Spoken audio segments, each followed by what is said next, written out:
Төрийн банк, Хөгжлийн банк.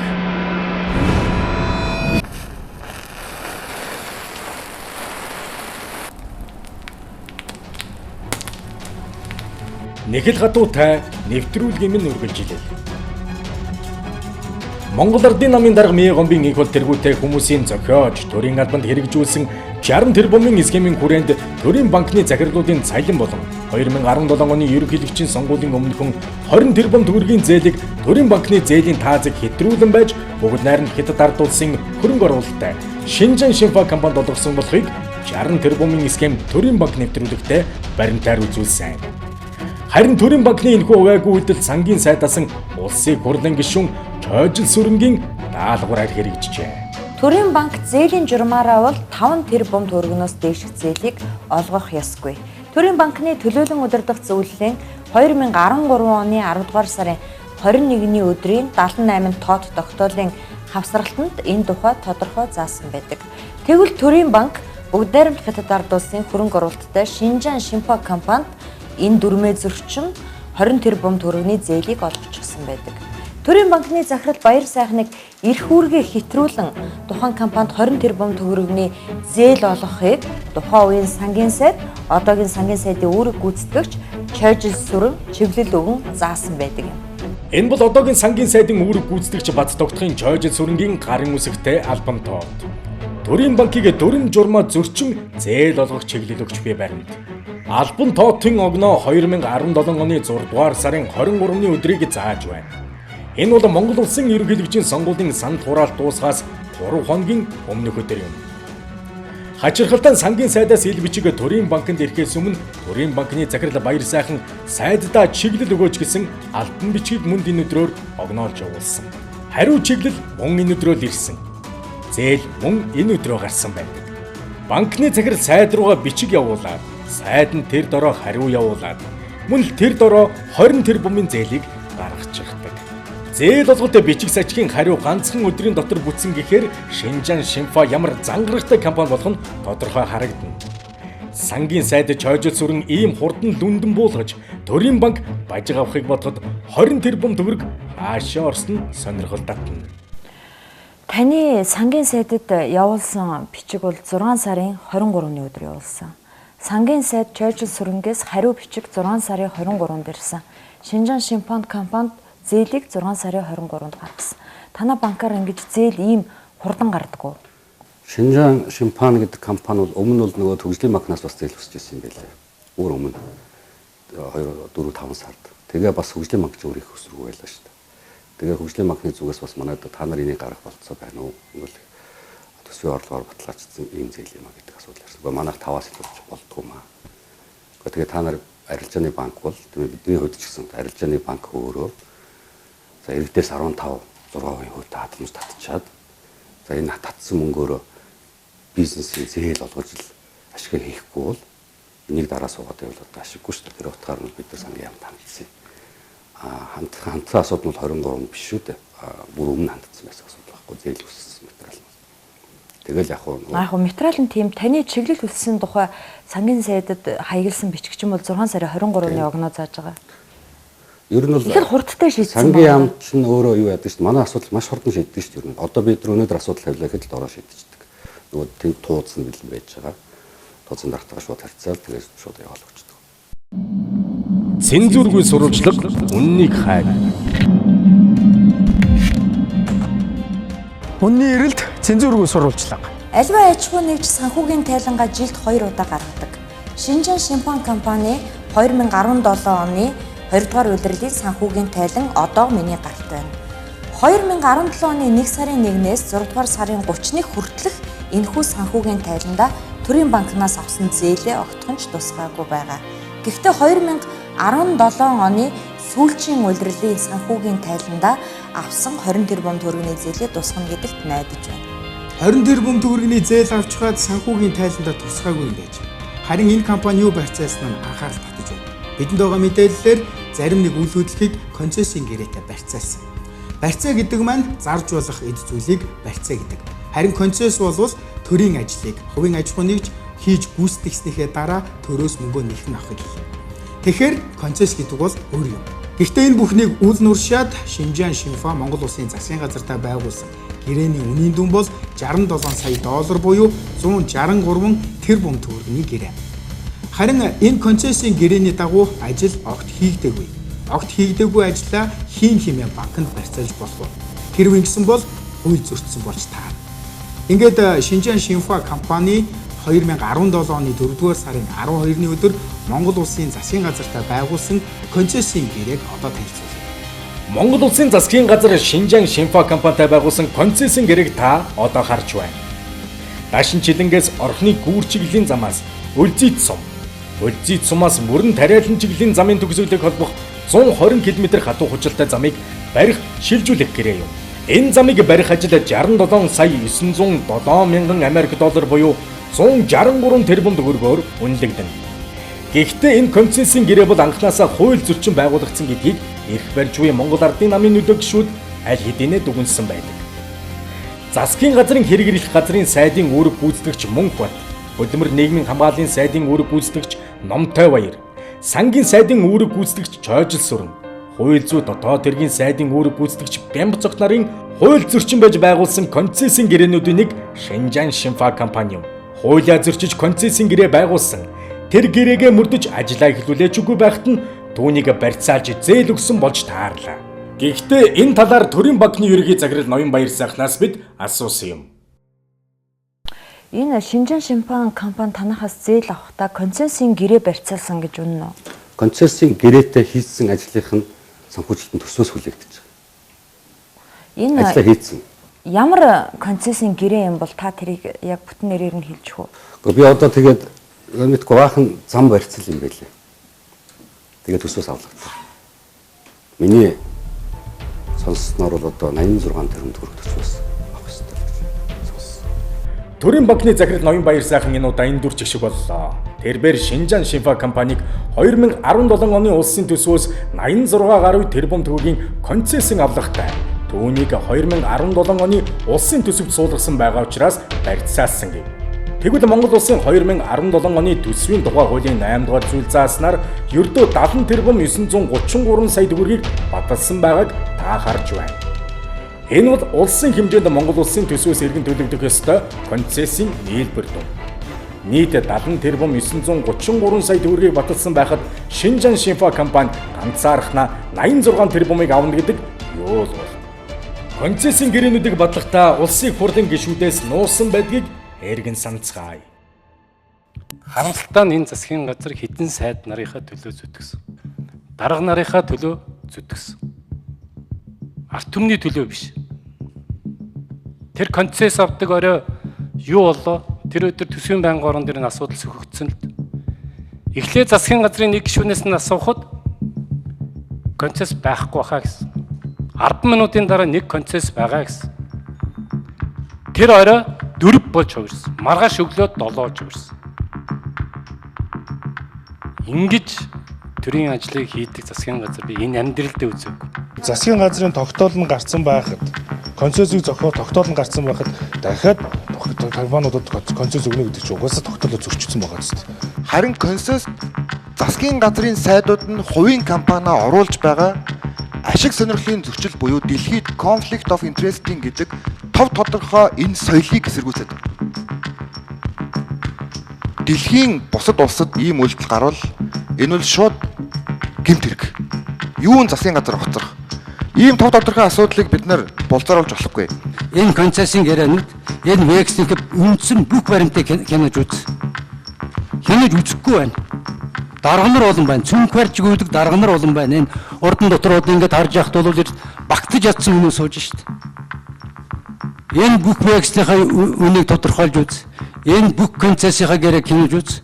Тэгээд үн тогтоосон байдлыг хянаж үз. Тэгжээч мөнгө өгөхгүй гэдгээ яриа. Дурын нэг аж ахуй нэгж аль нэгэн банкны зээлийн хязгаарыг даваад түүнийг сангийн сайдад дэмжиж 20 тэрбумын зээлийг өдөрт нь шийднэ гэдэг хүн болгоны хийдэг ажил биш ээ. Хэрэв үнэхээр Төрийн банк 20 байтугай 40 тэрбумын зээл олох чадвартай юм бол Төрийн банкны захирал яагаад сангийн сайдаас чиглэл авах болов? Энэ тухай Баяр сайхан захирал юу гэхийг одоо сонсъё. Та сангийн сайдад явуулсан бичгээ бидэрт үзүүлж болох уу? Бага. Чиглэл үсэх тухай.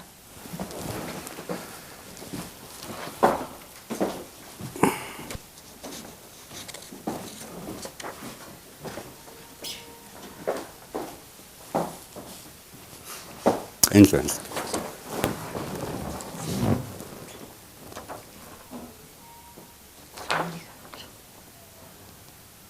Тэгэд энэ дээр хараа төсвийн орлого санхүүжилтийн хөлөө тэгээ байж байгаа үстэй. Тэгтээ концессийг барьцаалдгүй л гэсэндээ яг тэгвэл барьцаа гэдэг чинь иргэн зарагдаж болох юм хэлдэг үстэй.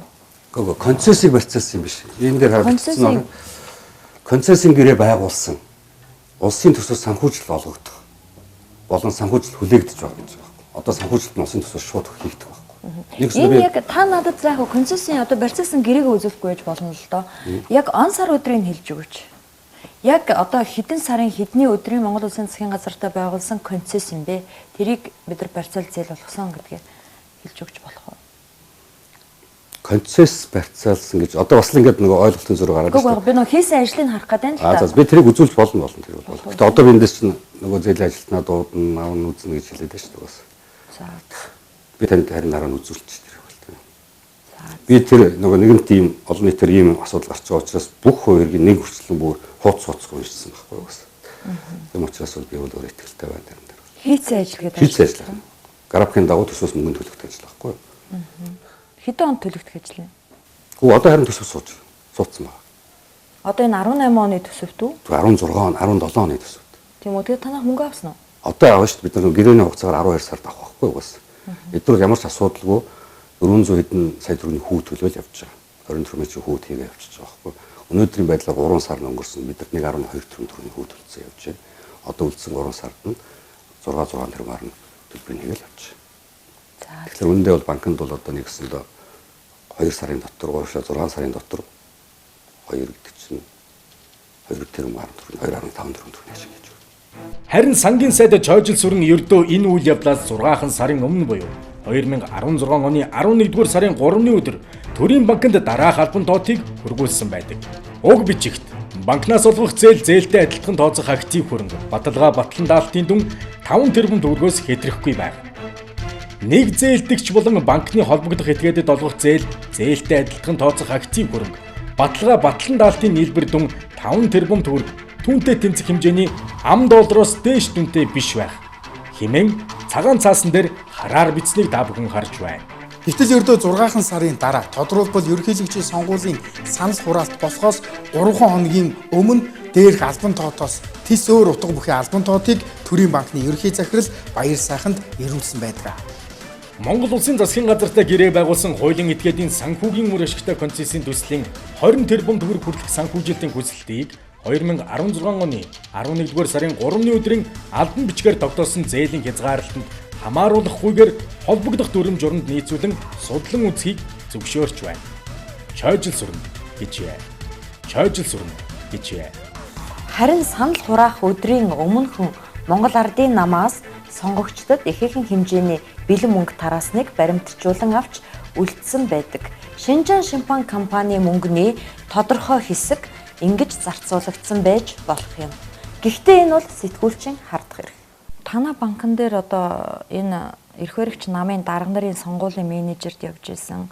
За танил тал хамаатан саднуудыг нэлээ ажилд авсан байсан. Энэ ямар учиртай юм? Таныг эдрийг заавал ажилд ав гэж дээрээс чи үүрэг өгдөг юм уу? Эсвэл та тэр улсуудыг өөрөө олж ирээд томлоод ажилд авчт юм уу? За би өөрөө бас яг энэ улсуудад зэрэг томлогдсон улсууд шүү дээ. Яг нөгөө тууз шийдвэр гаргадаг учраас газрын дараагаас дэш бүх албан тушаалууд туузаар шийдэгддэг учраас би бас өөрөө яг энэ нөгөө бас томилгоонууд нь сугал хийгдсэн бас нэг байна. Би ч өөрөө хүн авах болсон шүү дээ. Бас өөрөө томилогдсон суг томилогдож ирсэн улсууд.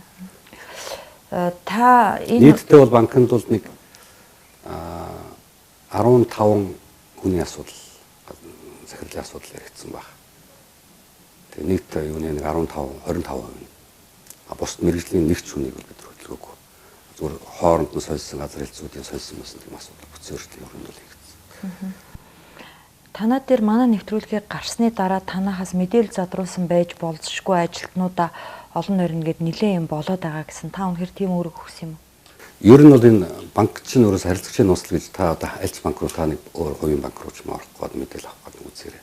Ер нь гарахгүй л дээ. Тэгэхээр бид нар бол сая нэг телевизээр ингээд харилцагчдын зээлийн мэдээлэл ингэж гараад ихлээр бас ирээд харилцагчд маань та нарт юу болоод нэг асуудал ярьж байгаа юм л да. Тэгэхээр бид нар бол одоо хаанаас энэ мэдээлэл гарав гэдгийг бол мэдээлэл аюулгүй албандаа хэлээд энийг тогтоо гэдэг асуудал бол өөрөө өгдсөн.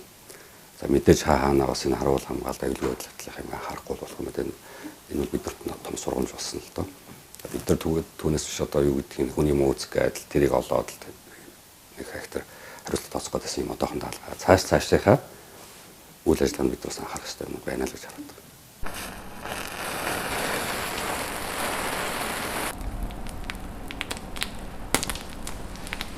Нэхэл гадуутай нэвтрүүлгийн минь үргэлжилэл. Төрийн банкыг төрлийн банк болгосон гор ийхүү гарч байхад Хөгжлийн банкнд бас л хууль зөрчсөн үйл явдлын эхлэлийг 2017 оны 9-р сарын 28-ны өдөр буюу ердөө 4 хоногийн өмнө тус банкны төлөөлөн удирдах зөвлөлийн хурлаар хэлэлцэгдэн баталсан байх юм. Энэхүү тогтоолоор өнөөдрөөс эхлэн Хөгжлийн банкны гүйцэтгэх захирал 50 тэрбум төгрөгийн санхүүжилтийг дур мэдэн шийддэг тогтолцоо бүрдлээ гэсэн үг. Одоо тогтоолыг дэлгэцэнд үзүүлье. Хөгжлийн банкны төлөөлөн удирдах зөвлөлийн 2017 оны 5 дугаар сарын 11-ний өдрийн 37 дугаар тогтоолын хавсралтад Хөгжлийн банкны төсөл хөтөлбөр санхүүжүүлэх шийдвэр гаргах журмын 3-ын 1 дахь заалтад 5 тэрбумоос хэтрүүлэхгүй хэмээн заасан байдаг. Гэтэл энэ дүрмөө өнгөрсөн пүрэв гарагт өөрчилж 50 тэрбум төгрөгөөс дээш үнийн дүнтэй гэрээ хилцээр хийх санхүүжилт олох тохиолдолд төлөөлөн удирдах зөвлөлөөс тухайн асуудлыг хэлэлцэн тогтоов. Мөн 50 тэрбум төгрөгөөс доош үнийн дүнтэй гэрээ хилцэл хийх санхүүжилт олох тохиолдолд төлөөлөн удирдах зөвлөлөөс уг асуудалтай танилцсан хурлын тэмдэглэл гаргана хэмээн өөрчилсөн байх юм. Тэгэхээр Хөгжлийн банкны гүйцэтгэх захирал Батбаярт 50 тэрбум төгрөгөөс доошх зээлийг уур мэдэн олгохыг үүгээр зөвшөөрч байна гэсэн үг. Яг энэ асуудлыг хэлэлцэн хурлаараа дараах компаниудын хүссэн санхүүжилтийг оруулсан байна. Засаг Чандван Майнс компани 23.9 сая Америк доллар. Voyager Mineral Resource компани 12.8 тэрбум төгрөг. Монгол Olympics концерн 15 сая Америк доллар. CMKI компани 9 тэрбум 913 сая төгрөг. Монгол Мах Экспо компани 15.3 сая Америк доллар. Асар өргөө компани 18.8 сая Америк доллар. Төрийн групп компани 18 сая Америк доллар. Пирамид орд компани 15 тэрбум төгрөг. Аж ахуйн нэгжүүдэд зээл батлан даалт хүсгэн жирийн л байдаг зүйл. Тэднийг буруутгах гэсэнгүй. Харин Хөгжлийн банкны эзэн буюу хувь нийлүүлэгч нь засгийн газар. Гэтэл Эрдэнэтийн засгийн газар огцорчихсан байгаа яг энэ үед шон бороноор гэдэг шиг Хөгжлийн банкны гүйцэтгэх захирлын мөнгө мэдэн шийдэх эрхийг нэмж 260 гаруй тэрбум төгрөгийн зээлийн батлан даалтыг гаргахаар яаран хуралдсан нь ажирхалтай. Үүрэг гүйцэтгэх цайдууд юунд яарах болов? Хэрв ямар нэгэн далд ашиг сонирхол агуулаагүй юм бол 260 тэрбумыг хүчдүрэн шийдэх гэсний хэрэггүй юм. Эсвэл асуудал 260 тэрбум төгрөгтэй байна. Хөгжлийн банкны мөнгөний урсгал 7 их 80-д хүрээд байхад хянаж шалгадаг тогтолцоо алдагдж байгааг улсын их хурлын гишүүн Монгол банкны дэд ерөнхийлөгчөөр ажиллаж байсан Жавхсан ярьсан байдаг. Одоо энэ яриаг хүргэе. Хөгжлийн банкны одоо байгаа энэ хуулиар явахаар Хөгжлийн банкнд эргэлж байгаа энэ эдийн засаг энэ 7 их 80 төгрөгт хүрсэн байгаа энэ мөнгөний урсгал нь төв банкны хяналтанда байлгадаг бодлогын хүрээнд авч тооцдог тэр тооцоол дээрээс орхоо байцсан баг. Тэрнээс гадуур явдаг болсон баг. За энийг оруулдаг болох хэрэгтэй. Хоёрдугаар энэ хяналт шалгалтын асуудал. Одоо энэ төв Хөгжлийн банкны тухай хуулиар Хөгжлийн банк яг эзэнгүй явж байгаа. Эзэн байгаа тийм шалгадаг институт байхгүй болсон. Төрийн аудитын байгууллага эсвэл засгийн газрын өөр аль нэг сангийн яамны ч юм уу ийм аудитын байгууллагууд өөрөөр хэлбэл шууд мэрэгжлийн бус ийм институцуудаар шалгуулдаг ийм байгууллага болчиход байна. Шалгал гэдэг маань одоо зөвхөн тэгж баримтаар эргүүл шалгах биш. Шалгуур үзүүлэлтүүдийн банкных нь өөрийнх нь хөгжлийн дөр хамгийн зөв зохистой харьцаануудыг нь зөв бодлогоор тавьж өгч тийм шаблонтой болгож цааш нь шалгаж явдаг. Гэтэл тийм юм байхгүй. Тэрийг засгийн газар нь өөрөө дураараа хийгээд тэрийгээ тэгээд одоо шалгадаг ч юм уу бүх юм ийм байдлаар яваад байгаа л да. Ингээд Хөгжлийн банкны гүйцэтгэх захирал Батбаярт 50 тэрбум төгрөг хүртэлх санхүүжилтийг толгой мэдэн шийдэх эрх олгогдлоо. Ноён Батбаяр танд анхааруулж хэлэхэд хууль зөрчсөн энэ тогтоолоор хэн нэгэн хуулийн этгээд аж ахуй нэгжид 50 тэрбум хүртэлх төгрөгийг та олгох юм бол гуйлийн хариуцлага хүлээн гэдгээ санаж яв. Хууль бүү зөрч 50 тэрбум төгрөгийг бүү зох. Монгол Ардын намын эрх баригчдад хууль хүчнээ байгуулга байнга үйлчилдэг энэ цаг үе дуусна гэдгийг сануулхад илүүтэхгүй зэ. 60 тэрбумыг нэг халагдах албан тушаал нь миний албан тушаал байжээ л гэж. Бод тэмдэглэл төр хэрэгжиж байгаа байдлаар л харагдаад байна л да. Улс төрийн зар хамаарч. Юм зах дээр зархалц. Энийг зар хамаарч. Сүгэл зар. Бүтэн бөөдөн ч үл яаж. Бүтэн бөөдөн ч үл яаж.